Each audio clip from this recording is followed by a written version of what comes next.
All right. Well, welcome everybody to our webinar here today. We are so excited to share with you the latest and greatest in Book Creator. Although I have to tease, right? Because latest and greatest means what, Janet? We're going back a few months, right? Like maybe even like 6 months. All right. But a lot of times, life gets in the way and we don't always catch up on the newest things. So we're going to try to catch everybody up today. So welcome to our webinar. Before we get into all of the amazing new stuff in Book Creator, we are going to introduce ourselves. And we're going to start with Janet. Janet, tell us who you are and what you do.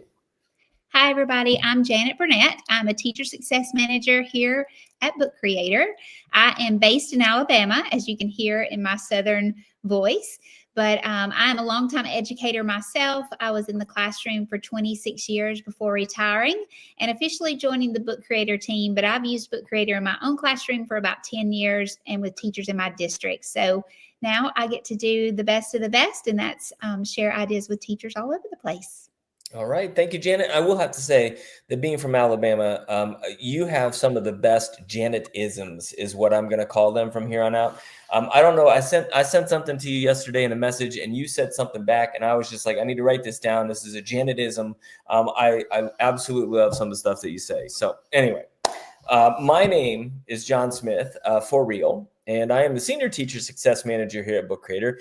And the only reason they put that there is because I've been here like the longest. There's only 4 people that have been at Book Creator longer than I have been there. And so I kind of feel like the Book Creator grandpa. And I think that's why they put Senior Teacher Success there. But basically, I've been using Book Creator since day one.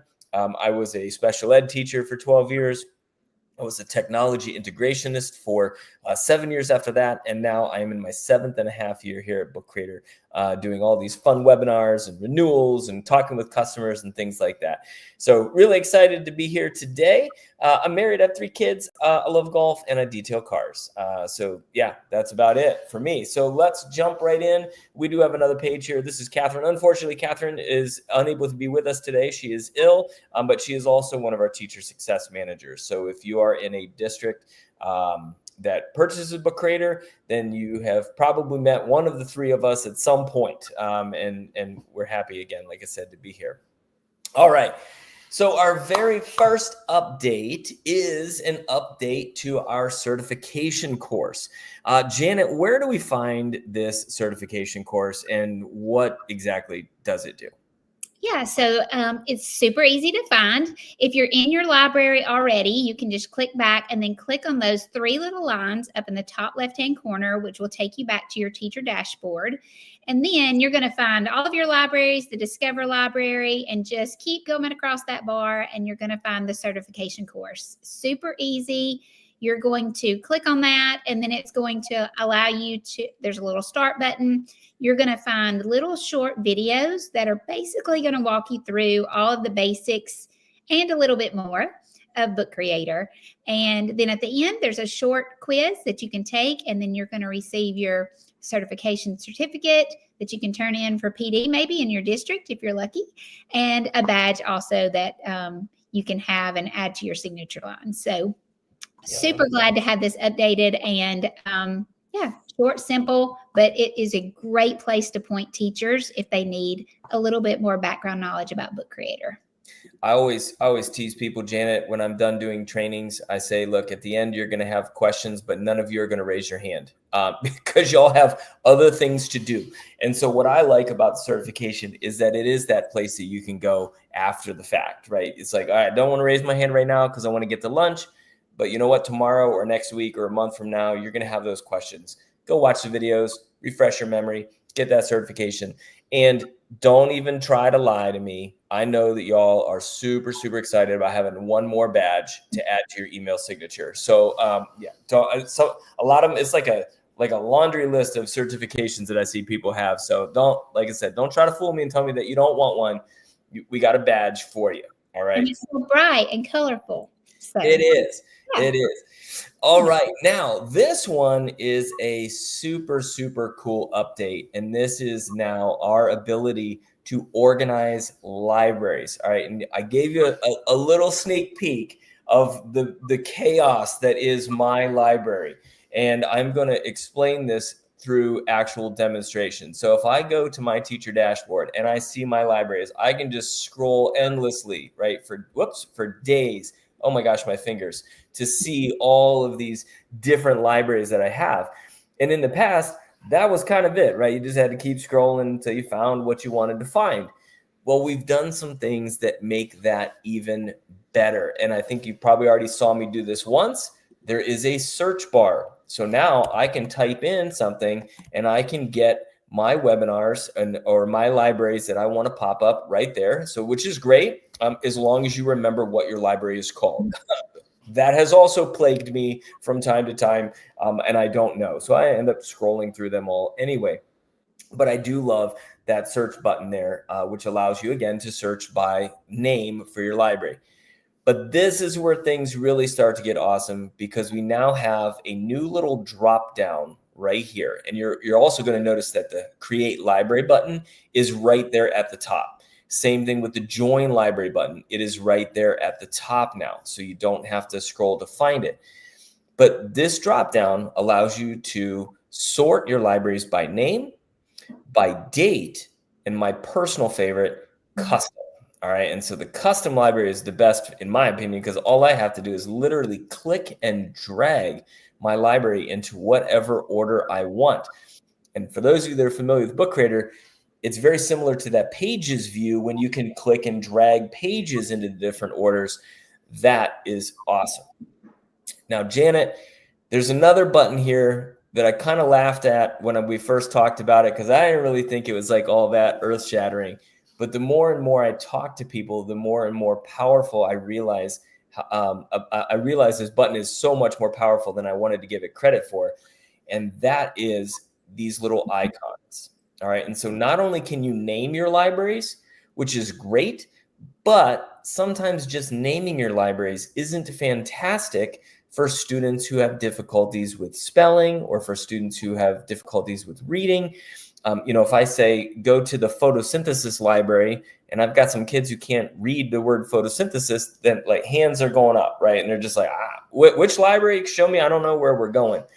So now not only can you label them with a name, you can also click here and you can assign an icon to your libraries. So if it's photosynthesis, I might go with something science related, like this microscope, and then I can change the color of the library as well. And so now I can say to my kids, instead of going to photosynthesis, I can say, hey, go to the library that is yellow with the microscope. All right. So I absolutely love that. I think it's a really cool thing. And if we're being completely honest, it's better than just a bunch of blue heads right through all my libraries. So just giving something a little bit more visual and exciting to see.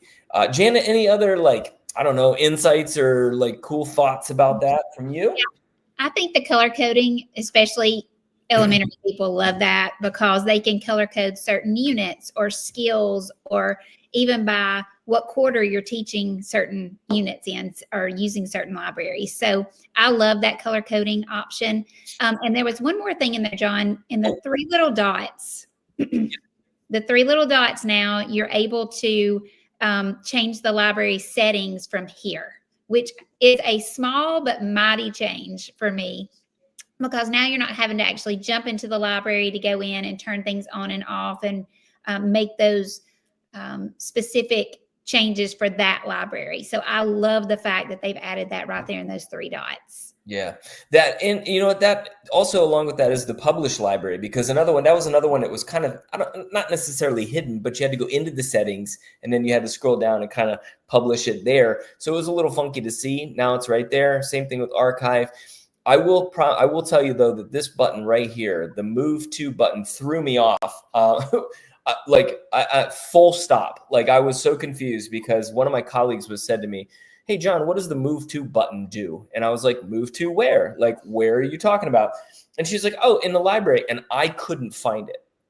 Right. And the reason I couldn't find it is because when I do settings, I'm old and sometimes stuck in my ways. I go into the library, right? And I do it the old school way.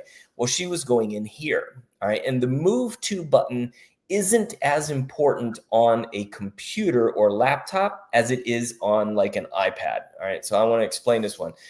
I can simply click and drag and move my libraries wherever I want, right? On a Chromebook, on a laptop, not a big deal. But on a touchscreen device, sometimes clicking that library and dragging it becomes difficult. So we have the move to option. So if I want to say, I want to move this library to position 10, right? So this is the 10th library in my setup, then I can do that. All right. But if not, just leave it where it's at. But that is what that button is for. And again, that one confused me. Again, full stop when my colleague asked me about that. But it is really cool. Yeah, and one more thing before we leave that is the settings button. If you haven't been in and looked at our settings, I don't think we're really specifically talking about that today, John, but there are a lot of new changes that have been added in that settings, library settings menu. So I encourage you to jump back in there if you haven't been in there in a minute. Things like read each other's books. Now that's really important if you're using that assign feature. That can really control the chaos just a little bit. But if you keep on going down that menu, you're going to see where you can toggle on translate now, speech to text or text to speech. You have full control of how much or how little your students can use that. So I just wanted to kind of point that out and make you aware that there are some new features in the library settings as well. Yeah, and absolutely. And along those lines, a lot of times people get confused about the settings. All of these settings allow students to initiate certain things. So if you do not want your students initiating publishing or initiating collaboration, then you want to make sure that those are turned off. All right. So you definitely want to take a look at those. Like Janet said, there are some great additions in there. All right, now the next new feature is our AI alternative text generation. That's a mouthful. AI alternative text generation option, and that starts usually with an image. So if I go to our image search and I type in something like car, then I get all of these really cool results that pop up. And I might click on one of these cars and add it straight to the book. So pretty much just like we always have done. But a lot of times that's where kids and teachers kind of stop, right? They're just kind of like, yep, cool, added my image, on to the next page, add some text, whatever. Which is fine until we start thinking about others. And when we start thinking about others, we realize that, you know what? There might be people who want to see my book, but actually can't see my book. And so when somebody with visual impairments goes to read the book, it's awesome because we have a play button and it will read the text, play the audio, play the video, which is great. But if you have an image in the book, that play button will just kind of glaze right over that image and just go on to the next page, unless you do something about it. And so I always try to tell my kids, listen, the books are great and they are for you, but the power is when you make those books for others, right? When you change that audience. And when you make books for others, you need to make books for everybody. All right. And so you can click on the image, click the inspector, and then add your alternative text. Now, if I'm being completely honest, and I bet Janet's been in this boat too, I would literally say green race car. All right. And I would hit done and I'm good. Right. And now when somebody goes to read the book, they hit the play button, it reads the text. And in this case, it will say, read. Green race car. Remember. Okay. And it reads green race car, which is great. All right. I did something to help other people. But then if you have visual impairments and you're thinking to yourself, green race car, that could be a billion different things. And so it's not super descriptive. And if we're being honest, a lot of our kids, that's kind of how they write, right? They're not real descriptive. They're just kind of like, the guy went to the park. Oh, cool. What did he do? Well, he went to the park. Like that's kind of it, right? They don't add a lot of detail. So not only do we have the ability to add those images descriptions in there, but now you can also click this little button here instead, and it will generate the AI version of the alt text. And when I'm looking at the AI version, it says a green race car with the number 17 on it is driving on a race or on a track. The car has the words Gran Turismo, blah, blah, blah on it. that is much more descriptive, and it allows somebody with visual impairments to really get a true sense of what is on that page. And so I absolutely love this idea. But Janet, I'm betting that there are some more academic reasons why that image description might be okay than just because it helps people with visual impairments. Do you have any thoughts on that? I do actually. I was a writing teacher for years, and so this is a wonderful opportunity to use this to kind of showcase descriptive writing. To me, that's what I think of. So it would be fun to have your kids come up with a description and then match it with the AI description to see, was theirs more descriptive? Whose was? Was it AI or was it your students? And kind of put that challenge out between them. Or, it can just be a learning tool in addition to that. So don't forget that part too. Yeah, I love it. So like I would have my kids write their description up here in a text box and just say, what is this? It's a green race car. Cool. Do the AI version. They can see what the AI version says. And then they might compare and contrast which one is better, or maybe they take in bits and pieces from each one, right? And put them together and make their own John Smith and AI version of this, because if I'm describing this, I might not care about all of these individual, stickers that are on the car.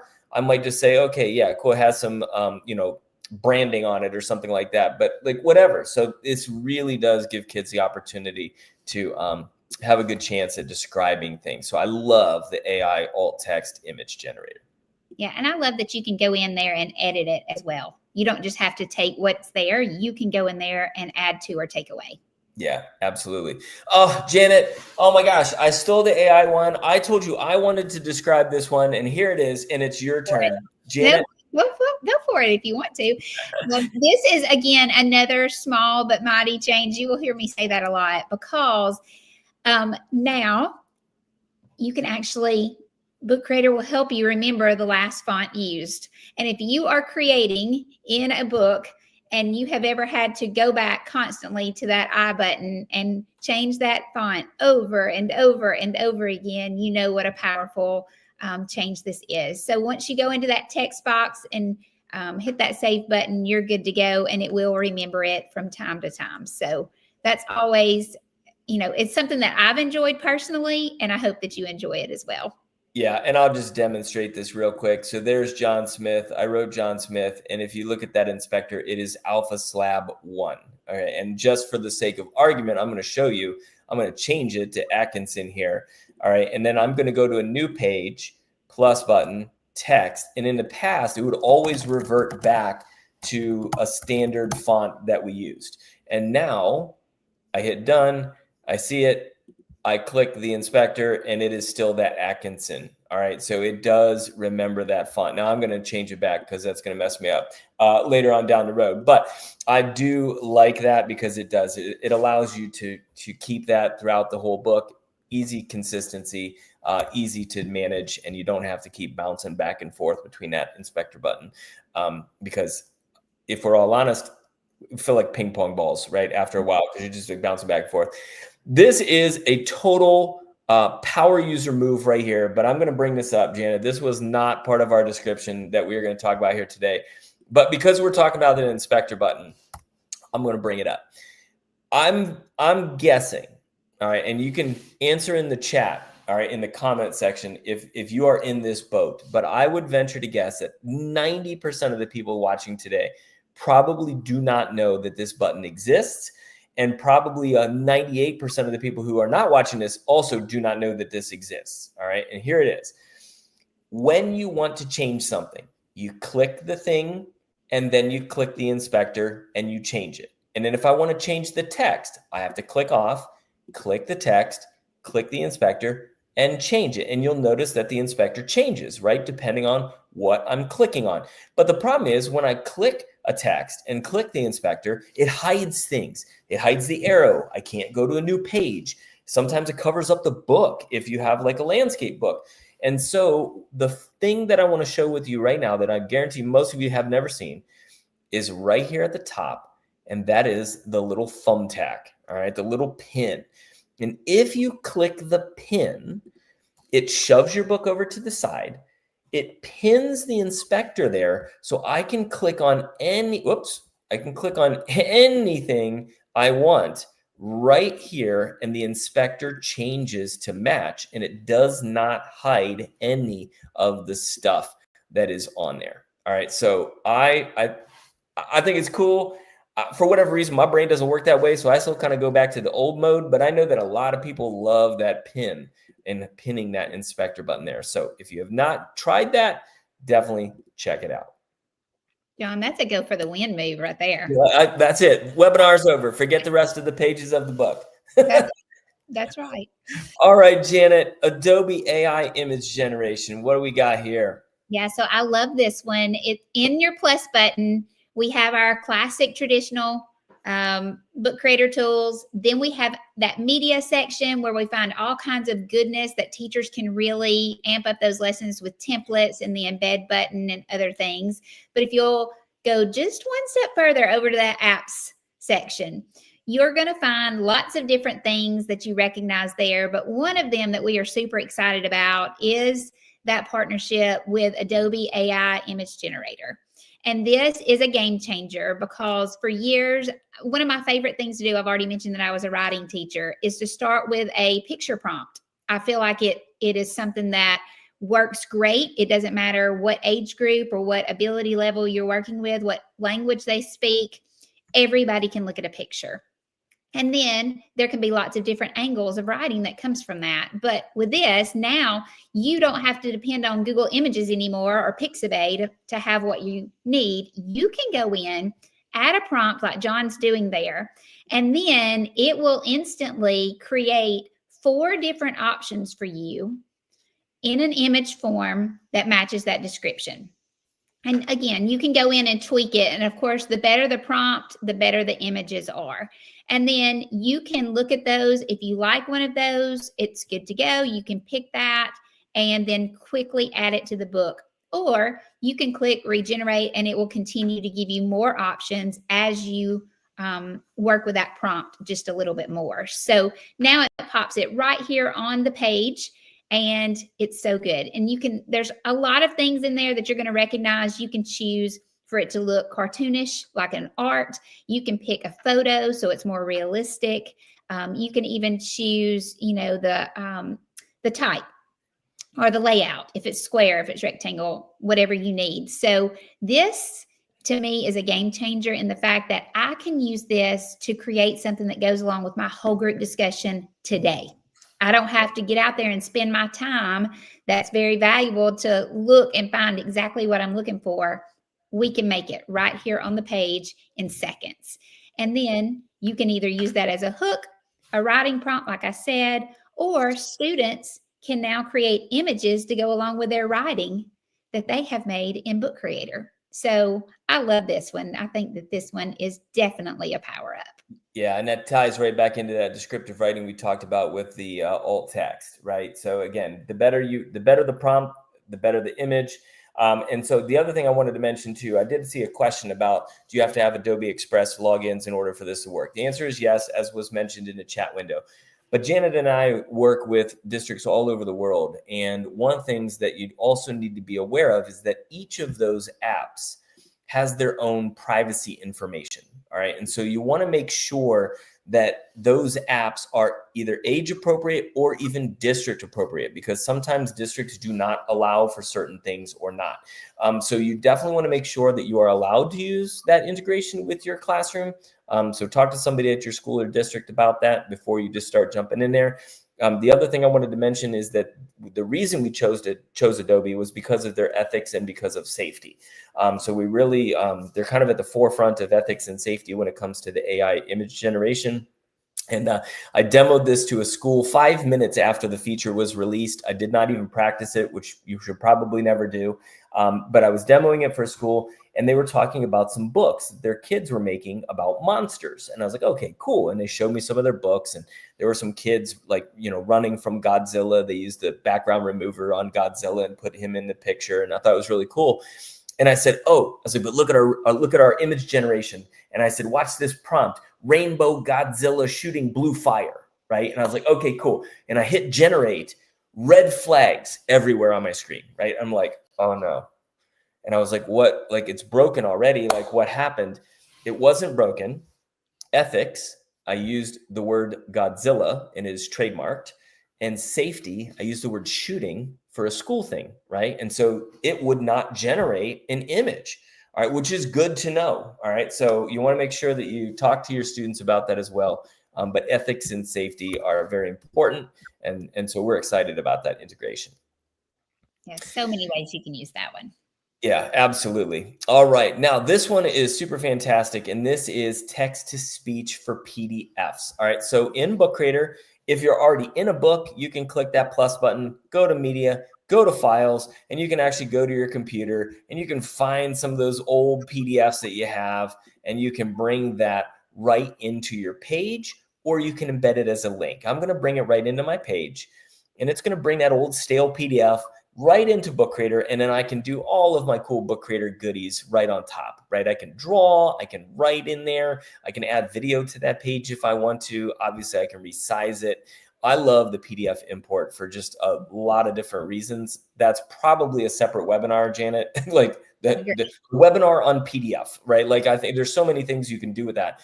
But in the past, this PDF essentially gets brought in as an image, which means when I go to the read mode, it treats it as an image. So it's not actually going to read anything that's there. It's just going to, unless I put some alternative text, and I don't want to put everything that's on that page inside of the alternative text. Okay. It's going to be kind of crazy.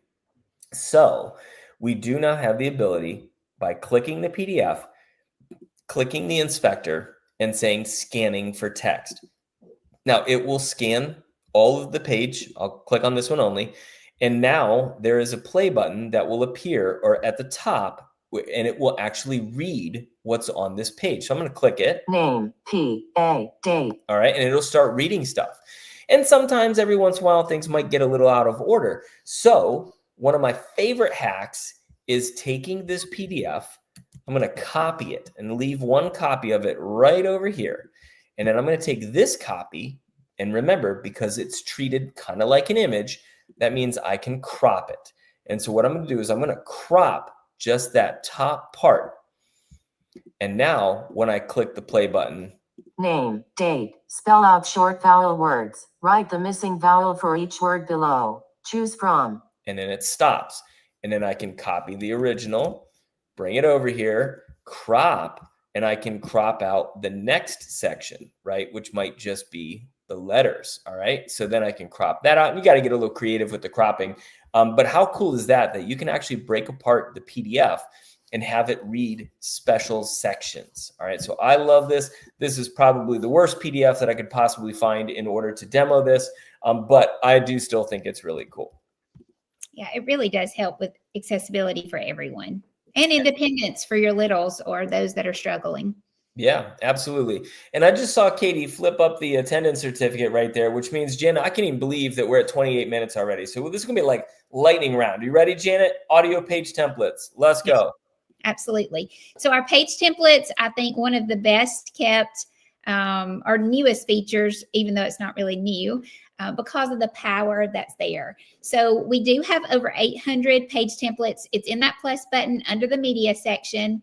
And to help you through the 800 things, you'll find over on the left-hand side, there's many different categories where they have put them in different subject areas, portfolio options to kind of help you narrow that in. But then there's also at the top a search feature.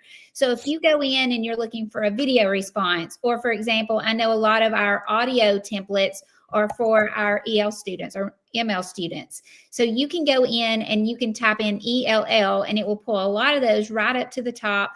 And then that way you're going to be able to see a wide variety. These are created with those multilingual students in mind, but also great for young learners as well. Yeah, absolutely. Background remover, we kind of talked about that, and that one has been out there for a little while, but I think everybody's probably seen it. If you have not, you simply click on an image, click the inspector. Oop, that's not an image. Click on, what am I doing here, Janet? My fingers aren't working. I'm just going to add an image real quick. So if I click on car and I go to that car right here, and I want that car in my driveway where it belongs, I click the image, click the inspector, remove the background, and now I can put that car exactly where it should be, right? And it does not have a background. So love the background remover. If you haven't used it, definitely play with that one. Page templates Janet just talked about. Stay up to date with all of our really cool stuff on Twitter, Facebook, Instagram, wherever else we are at. But we really do thank all of you for being here today. Appreciate it. I'm going to stop sharing my screen. Don't forget to click on my screen, at least it's right there. Don't forget to click that attendance button and get your certificate for attending today. And be safe out there. Happy bookmaking. Bye, everybody. See ya.